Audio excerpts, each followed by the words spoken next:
Драго ми е да овој свет саботен ден можеме сите заедно да бидеме во оволкав број во оваа црква, во Божиот дом. И се радувам да на овој свечен чин. Фала на Бога, на братот кој што влезе во фамилијата Божија и нека Бог те благослови, нека те води, нека ти даде нови искуства и нека твоите мили драги преку тебе може да дознат за ова прекрасна вистина која што Бог ни ја открива преку Библијата. Ако отворите Светото Писмо заедно со мене во Создавање, 2 глава, еден текст вели во 17 стих, можеме од 16 да читаме, вели: и му заповеда Господ на Бога човекот велејќи: од секое дрво во градината можеш да јадеш, освен од дрвото за познавање на доброто и на злото. Дали е ова опасност или искушение? Како може да го наречеме? Како год. Али верувам дека за Адам и Ева ова била една голема опасност. Тоа било на почетокот на историјата на човештвото. Што е со денес? Ние кои што сме во 21. век од Исуса Христа на оваму. Во какви опасности ние денеска се среќаваме? Ако го погледнете човечкиот живот, ќе приметите дека на секоја страна вреба некоја опасност. Се сетих баш додека беше приемот на братот во Божјето семејство.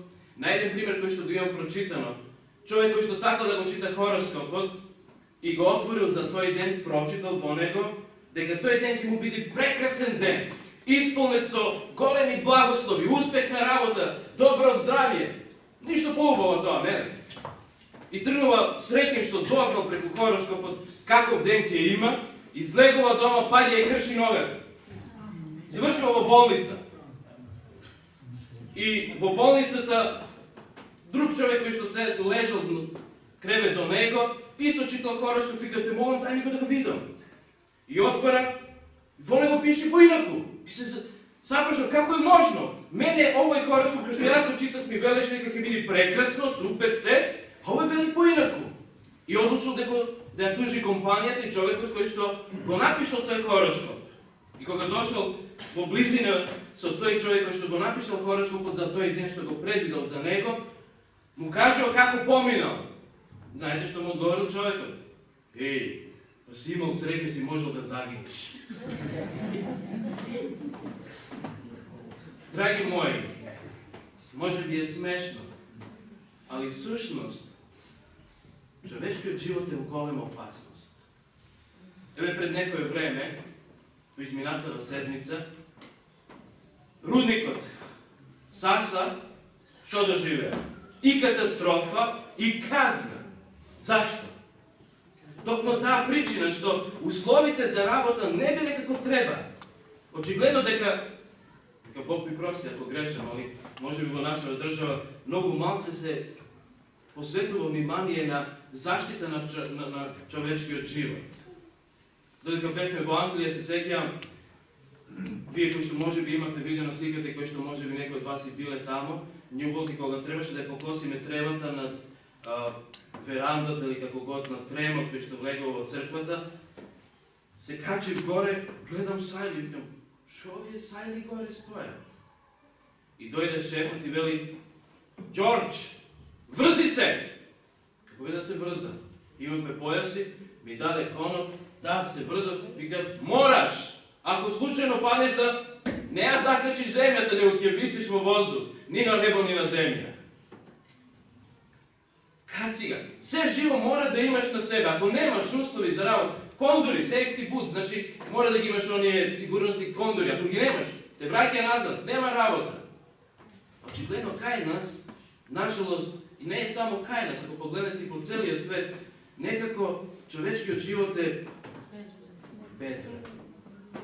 Многу мала вредност му се дава. Али се трудат некои компании. Не сум погледал во последно време, вие кои што ги сакате автомобилите. Кој автомобил сега е избран за најсигурносен? Дали знаете? Дали може да ми помогнете? da mi dajete takve informacije. Da ima od svite strane перници. Пред возачот, сувозачот од страната, од другата страна, запатниците позади, на сите страни само перници и ви се чини како да сте легнале во кревет полн со перници. Мислите дека сте сигурни. Може би Тоше Проески мислејќи дека е сигурен во туарегот кој што го купил, али перницата не се отворила. Каде е таа заштита? Дали може би денеска можеме да чуеме сакам да живеам. Сакам да живеам, али да сум сигурен дека мојот живот не е во толкова опасност.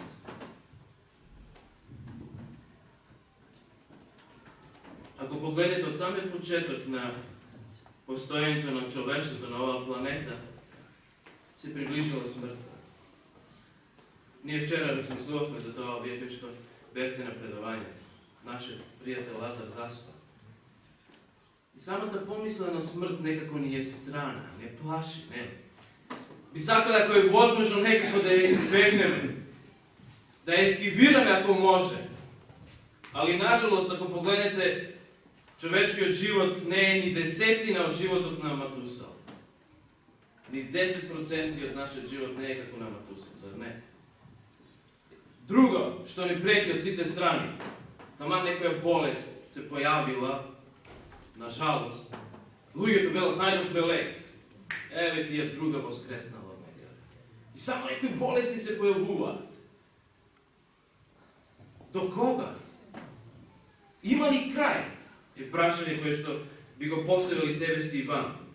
Луѓето со денови, со години взимаат некои лекарства за да го подобрат својот живот, своето здравје. Посебно оние кои што боледуваат од некои тешки, опаки болести. Сака да се врати здравјето. Верувам дека ниеден од нас кои што сега седи овде, ама и во градот да излезете и да ги прашате вашите сограѓани дали сакаш да бидеш болен. Рече, šta чове, Боже, шо ти е, шо зборуваш ти, бре? Не. Секој сака да биде здрав, и се труди да биде здрав. Али, ќе погледнете дека човекот некако не ни оди на добро во тој правец. Не е ова тема за во здравствен правец, како да јадеме, како да го подобриме стандардот, али има нешто друго, драги мои, што мислам дека е многу поопасна болест, за која може би ни самите не сме некојаш и свесни. А тоа е болеста на срцето. Не мислам во физички смисла, затоа што може би има и срцени, може би самиот сум срцев болесник, да не знам, не? Знам случаеви кои што во една прилика еден наш брат во Америка додека беше имал некои проблеми со срцето и додека бил на операционата маса, значи не поема денешна медицина, ќе речете се може да направи. Кога ќе ги видите тие огромни болници, зданија, се сеќавам 2011 година кога одев кај татко ми во болница ВМА, кој погледам, викам, возможно ли е волкава зграда? Нема шанси да не може да лечи, па се лечи, бре. Како изгледа зданието, па сите апаратури, сите техники, сите познати луѓе се наоѓаат овде. А маса умираат. И овој брат, велам таа модерна медицина, веројатно дозволила така да го оперират, да со него разговараат. И докторите биле чудовидени, вели, стојат над мене и ме гледаат, изборуваат со мене, а вика, јас гледам нивните лица, нешто чудно е. Не ми јасно што. И подоцна кога завршила операцијата, му кажува што се случило, додека го оперирале, неговото срце престанало. А тој зборува со нив. Се чудат како е возможно тоа? Да човек кој што медицински е мртв затоа што срцето не работи, он си води комуникација. Кога ништо не е. Ке речемете болести на срце се лечат. Еви, имаме познат доктор, штитјанец, Жан Митре. Може да се пофалам со него. Али дали може на секој случај да помогне? Дали секој болест на срцето може да ја излечи? Драги мои, има една болест која што ни Жан Митрев не може да помогне. teška situacija na čovjeka. Tako čitate u Jeremija ke reči od prevrnuto lošo čovječko srce. Jeremija 17:9. Isus ke reči u Marku 7:20 go pogana čovjekot. Da li ima lek za ovako nešto? Kada je lekot? Jedinstven lek koji što možemo da ga dobijeme je kaj Boga. Zašto? Zato što Bog je najgolemijot i najdobrijot dijagnostičar, kardiolog, koji što saka na svekoj čovjek na ova zemlja da mu pomogne. Ali ima nešto što nito i ne može da pomogne ako nije nesakljeno. Ne znam koliko pati vi se slučili i da li može li i go postavovat prašanje to lujeto, ako Bog je toliko zemoćen. Može li da napravi takov kamen koji što i on sami od tebi može da go napravi? Da go podigni. Znate što velam nas? Bog ne go napravio, ali postoji takov kamen. Sve lujeto se čudo, kada je? Znate kada je? Čovečko to srce. Bog ne može da go kreni to čovečko srce ako sami čovjek ne mu dozvoli na Boga. To je ogromen kamen koji što Bog ne može da go kreni. Iako je svemoćan. Ali nikoš Bog ne ide ili protiv čovečka volja. Postoji jedna prikaska. Drugarite se tamo, može biti ja čujete. Koga jedan čovjek drugarovo, prikaski kako prikaski ne se sekvaš realno, ne? Samo mečka. Bile najdobri drugari. I vo jedna prilika mečkata došla u posjeta kaj čovjek od doma. I koga vlegla se iznenadila. Prekrasan dom, čisto provetrejano, sredeno, mirisano čisto. I ko pofadila svoje domaćin da ga stvarno kaj nego je ubao. Posle izvesno vreme čovjek od ja возрастил посета така мечката и влегал во незината пещера. И на самиот влез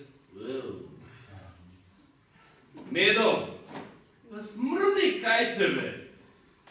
Ај, гадно! Може би било и добро да мечката во тој момент скокнала на него и да го изеди.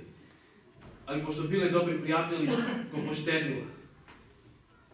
И мечката во еден миг му вели, те молам, ја гледаш оно секирово кјошот, земја и махни ме по глава. Медо, другарта, кај може, ме сум ти најдобар пријател. Ако си ми пријател, те молам, земи и удри ме. Човекот се изслушал, по него послушал, може би ќе го изеди. Ја взел секирата, го махнал по глава и си заминал дома.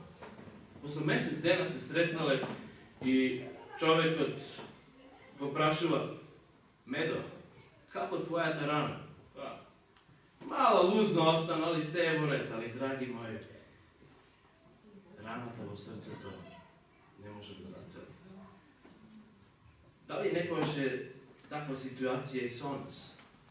Ако погледнете Исус Христос, кој што најдобро го познава човекот, во Евангелие по Матеј, знаете каква диагноза дава? Ве молам, ако ги имате Библиите, отворете со мене.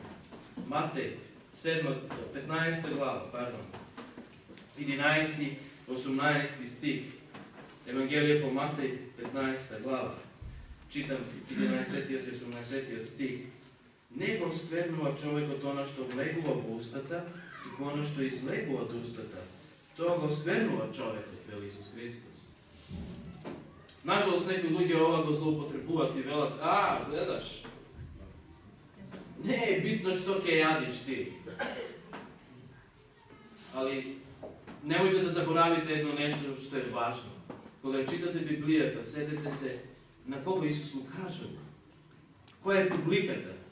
Дека сушност публиката се евреите кои што знаеле дека она што Бог еднаш заповедал, тоа останува до века.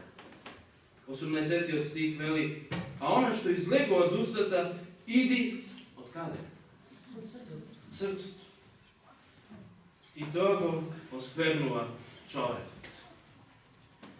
Марко, zapišao sledni zborovi u 7. glava 21. stih do 23. Evangelije spored Marko 7. glava 21. do 23. stih veli: zašto odnatre od srceta čovečku izlegovat loši pomisli, preljubodejstva, bludstva, ubictva, kražbi, lakomstva, lukavstva, pakosti, zlobi, oko zavidljivo, bogohulstvo, gordost, bezumstvo.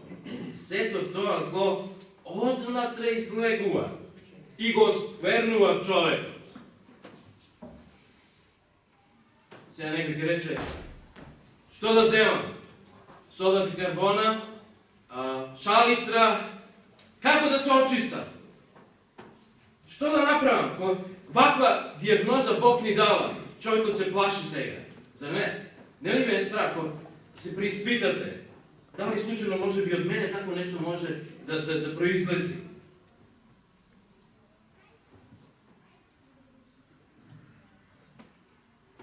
Исаија пророкот во 1 глава 5 стих вели: сето срце е изнемоштено од многу работи. Ние се изнемоштуваме. Павле во Галатјаните ќе каже следните зборови. Ова може би уште повише ќе не исплаши. Али, драги мои, некои работи мораме да ги прочитаме, за да може би дојде миг кога ќе кажеме: хеј, чекај, застани. Треба да јас да видам нешто што е во мојот живот и морам да го приспитам својот живот. Еве што Павле вели во посланието до Галатјаните 5 глава од 19 до 21 стих. Вели: делата на телото се познати. Тие се блудство, нечистота, безсрамност, служење на идоли, магии, непријателство, кавги, ревнување, гнев, раздори, разцепи, зависти, има ли крај? Пијанство, пирови и други слични работи. И ќе прашате сега: добро, што е тогаш полош? Што е најлош од сето ова? Ако приметите, ќе видите дека апостол Павле зборува за два врста на грев. Грев на тело и грев на дух. И ако погледнете, ние имавме примери, еве, средбите кои што ги имавме во изминатиот период, ова цела седмица, додека разговаравме и размислувавме од Евангелието по Јован. Ќе приметите дека често кај луѓето грев на телото многу е едноставно да се примети. Ако некој прави прељуб, ако некој лаже, ако некој краде, ќе го приметиш. Али што е со гревот на духот? Кога човекот мисли дека е само праведен, охол, кога има критизерски дух, кога може би тоа не можете да го почувствувате, дека произлегува човекот. Што со таквиот грех? Како да се справи човекот? Бог не повикува да во овој свет саботен ден се преиспитаме. Испитај да случајно не боледуваш од некој од овие болести. Може би сме изгубили и надеж, затоа што сме препознали нешто од овие работи, не едно, може би 2, 3, 5, не знам. И човекот неминовно тогаш вели: пако сум тако готово. Додека може, што велаш пијаните бутај на бандаж. Али дали Бог тоа ни вели да продолжиме така? Додека може. Не. Драги мои, има надеж. Има надеж, затоа што Исус Христос сака нешто да ни даде. Нешто што никој друг и не може да го направи тоа за нас. Во книгата на пророкот Езекијел, верувам дека овие зборови некои од вас ги знаат напамет. 36 глава. Знаете што стои таму? Еве што вели пророкот Езекијел, 36 глава, 26 и 27 стих. Вели: и ви дадам ново срце и нов дух. Пазите, Бог не вели само една работа, ќе ти дадам едно и толку, ќе се задоволиш, доста ти е. Повеќе нема повеќе. Не. Вели: ќе ти дадам ново срце, али и нов дух ќе ти дадам. И ќе направам, ќе го земам од вашето тело. Како? Срце? Пак, значи, Бог е семокен. Може да го крени той камен. И ќе ви дадам срце от месо. Ќе го внесам во вас мојот дух, вели Бог. И ќе направам да одите по заповедите мои и да ги пазите и да ги исполнувате наредбите мои. Има ли нешто поубаво? Они кои што боледуваат од срце, ја верувам дека едва чекат вако нешто кој кажа, дај, Боже, каде? Секоја мајка ми кога имаше големи проблеми со главата и често велеше, сине, знам дека има на крајот од градот една кланица, да знаеш дека би отишла таму и би ја заменила главата. Може би некој сака да замени срце, гледате дека медицината се труди, заменуват органи. Али Бог не сака да замени орган, него сака да ви даде нешто друго, нешто што е подобро. Нешто што вие може би самите некогаш во животот, кога би гледале од перспектива на Бога, би рекол, тоа е оно што ми треба. Боже, дај ми. Бог е најдобар лекар, небесен лекар, оној кој што најдобре познава нашата градба. Зашто? Затоа што тој не ги создал. Али ние треба да сакаме, за да може тој и тоа да го направи, таа операција. Не може да направи Бог операција без наша согласност. Еве, ако погледнете и денеска болниците, кога ќе отидете, ако сакате да се оперирате, морате да подпишите. Зашто? Не дај Боже, вчера вечерта со комшијата, зашто таа страна, не знам како се вика, ми збори и ми кажува дека негов пријател, пред некој време седале тука заедно, отишол на рутинска операција на полипи на дебело црево. И веќе 3 месеца вели не излегол од цистина. Од рутинска операција на 3 месеца, вели, секој ден 250 евра. Замислете сега, 3 месеца да лежите во болница од рутинска операција, а сте подпишале. Ја се сеќавам супругата која оперира во Англија и кажа, опасности се тие. Ќе подпишеш? Подпиши. И подпишал. Затоа што никој не ти гарантира дека таа операција може да биде успешна. Ти си подпишал на свој ризик, затоа да и ставаш свој подпис. А има една радосна вест. Бог вели дека операцијата која што тој ќе ја направи, нема да биде безуспешна. Него секогаш ќе биде успешна. Затоа што он знае најдобро како треба да се оперира. Знае и начинот, и постоперативниот захват, и се останато што треба да следува. Таков Бог ние имаме, драги мои браќи и сестри. Дали може би ќе воскликнеме со Давида, кој што ги кажа следните зборови во 51-иот псалм. Господе, створи ми чисто срце и дух прав обнови во мене. Јас тек ми спомнав дека Давид во овој текст го користи зборот кој што постои на почетокот од Библијата, кога Бог создавал од ништо. Истиот Бог збор е употребен и овде. И Давид не вели, Господе, имаш материјал. Ајде, направи нешто.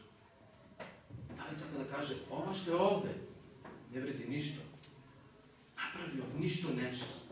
Нешто што ќе биде вредно. Ново срце, нов дух.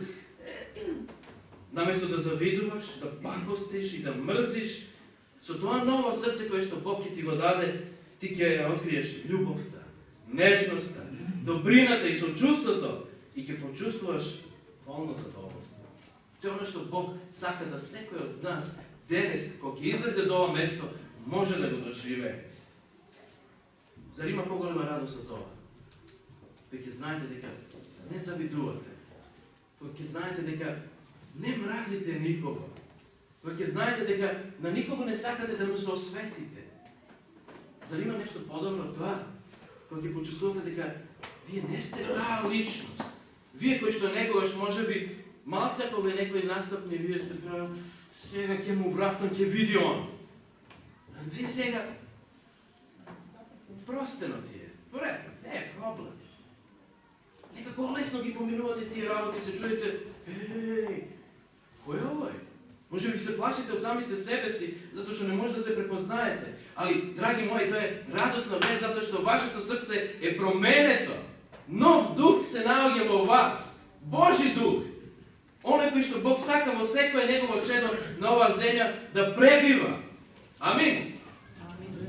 Амин? Амин. Бог тоа го сака.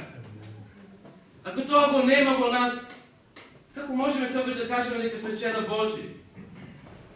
Како можеме да кажеме дека сме христијани, негови следбеници? Еден духовен писател ги кажал следните зборови: бдејте и молете се на Бога да не паднете во напаст. Чувајте се од незабележливото доближување на непријателот. Дејте над старите навики и природните нагони, да не загосподарат над вас. Совладувајте се, стрепете, бдејте над своите мисли, внимавајте на своите намери, да раѓавите не се одомаќат во вас. Меѓу старите индијанци се прикажува еден настан. Некој поглавица имал многу несташен син. Ни молба, ни совети, ни казнување не можело да го поправат. Со својот живот и со своите постапки и владењето често го срамотал својот отец. Дури го нарушувал и неговиот углед. На крај, таквото не можел ништо друго, него одлучил да пресуди со смрт. И му дал 3-месечен период, рок, да се подготви за погубувањето. Но во рокот од тие 3 месеци, кај синот се забележала една вистинска голема промена. Неговото озбилно и жалостно лице станало јасно и сведочило дека во неговото срце се појавило каење. И сега поглавица тогаш го повикал, затоа што го приметил сето тоа, али морал да знае дека навистина неговото каење е вистинско каење. И му ги кажал следните зборови татката на својот син: ако твоето каење е искрено, јас ќе те помилувам, ама само под еден единствен услов. Замислите ме сега, синот кој што помно слушал и кога го чул оној познат збор, помилувам? Зали има нешто поубаво? Значи јас можам и да живеам повторно. И веројатно, може би и од неговата уста излего: сакам да живеам. И неговиот татко тогаш му кажал: тука ја имаш оваа чашка. Ние ќе ја наполниме со масло. И така полна ќе ја земеш и ќе ја носиш низ градот. Ќе те пратат 2 мои верни стражари со остри ножеви, спремни да, ако и една капка капни доле, за секунда си готов. Што мислите? Синот што кажал? Не ќе. Убивај! Не, ја зел чашката и тргнал низ градот.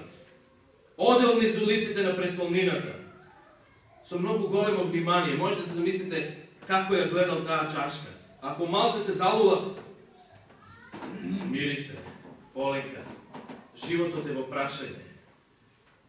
Позастанувал, се работело to be or not to be. Да се биде или да не се биде. Секоја најмала невнимателност можела да биде погибелна. Само еден неспортен чекор можел да го уништи, да го изгуби својот живот. Бил тоа најверојатно најмачен ден и најтежок ден во животот на овој младеж. Али истраел до крај. И кога стасал во престолнината, таткото за момент задивен го гледал, а потом му рекол: сине, кажи ми сега, што си видел во градот, поминувајќи низ улиците? Ништо. Како тоа ништо? Па денес бил голем панаѓур. Не е можно да не си ги сретнал луѓето и животните, и трговците, и таа роба која што денеска е изложена. Ништо да не видиш. Јас ништо не сум видел. Сето време гледав само во чашката која ја носев И сето мое внимание беше посветено на маслото во нея, одговорил синот. Добро, кажал татката. Ти сега знаеш што значи да се внимава. Како што денес си ја чувал драгоцената чашка со масло во својата рака, од сега па понатаму чувај го своето срце. Контролирај ја секоја своја постапка, онака како што тоа денес си го правил, со секој свој чекор. Избегнуве од се што може да го растревожи твоето внимание или да те одлачи од целта. На тој начин ти ќе се сочуваш од пороците кои за малце не те доведеа до погубилиште. Синот разбрал пораката на својот татко и од тој ден се држал по патеките на врлините кои го довеле до среќа. Прашање, драги мои, кои што го поставам себе си вам, колку уште време нам ни остана?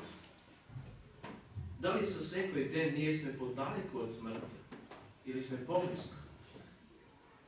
Нажалост ова второто. Али постои радосна вест. Знаете што вели апостол Павле во посланието до евреите, во 3 глава, 7 стих, вели: поради тоа, како што вели Светиот Дух, денес, ако го чуете гласот Негов, не жесточете ги срцата своји, како во огорченост на денот на искушувањето во пустината. Денес. Не вели Библијата утре, него денес. Бог ни повикува да денес, кога ќе чуеме Неговиот глас, кога ќе почувствуваме дека денес не повикува, да го предадеме свој живот. Да го дадеме своето срце. И да, може би, кажеме со псалмистот во 116 псалм, и сакам заедно ги читаме овие зборови. 116 псалм, вели вака псалмистот. 13 стих.